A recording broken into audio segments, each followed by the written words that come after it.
Tulo ka kumpirmadong kaso sa Mpox ang natala sa Alabel, Sarangani. Ang unang kaso, dunay travel history sa South Cotabato. Ani ang report?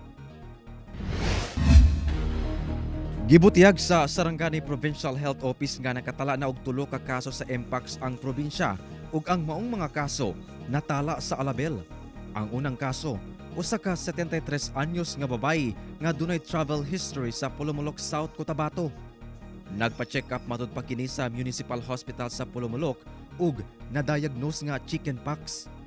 Miuli kini sa Alabel ug nakasinati na og pagsakit sa kalawasan sama sa pagluya. Busa, nagpa-check up kini balik sa health center sa Alabel ug ipa-admit dayon kay nakitaan na kini og simptomas sa Mpox. Diyang miabot ang resulta, positibo kini sa Mpox. Kahit pa mukhang chickenpox yan or anything na may mga rashes na kahina-hinala, we will have to do testing. And indeed, positive nga yung ating case na yon. Ang ikaduhang kaso, usa ka 28 anyos nga babae nga dunay travel history sa General Santos City. Human sa pipila ka adlaw, naka-rashes kini sa lawas.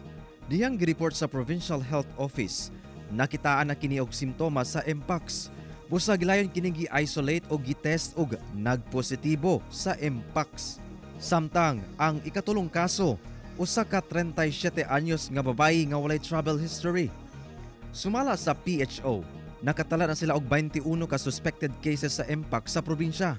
Busa padayon ang ilang ginahimong contract tracing ug testing. As of today, we have 19 suspected cases plus dalawa. Yung kasambahay ngayon ng matanda na galing sa Pulumulok din. So we have 21 but 19 suspected cases. Nakuha na natin ng sample at out of that 19, 10 na yung dumating kasama itong tatlong confirmed cases natin. Nagpahimangno ang PHO sa katawan nga batasanon gayud ang paghinlo sa kalawasan aron makalikay sa unsa mang sakit. Dili man mandatory ang pagsuot og face mask sa publiko, giawhag ang pagsuot niini ilabi na sa mga dunay ubo ug sipon. Kung dunay skin lesions o simptomas sa Mpox sama sa hilanat, pagsakit sa lawas, rashes, gilayong magpakonsulta sa health center. Kauban si Gary Balantay ug Bong Vicencio, Efren Mamak. 1 Mindanao.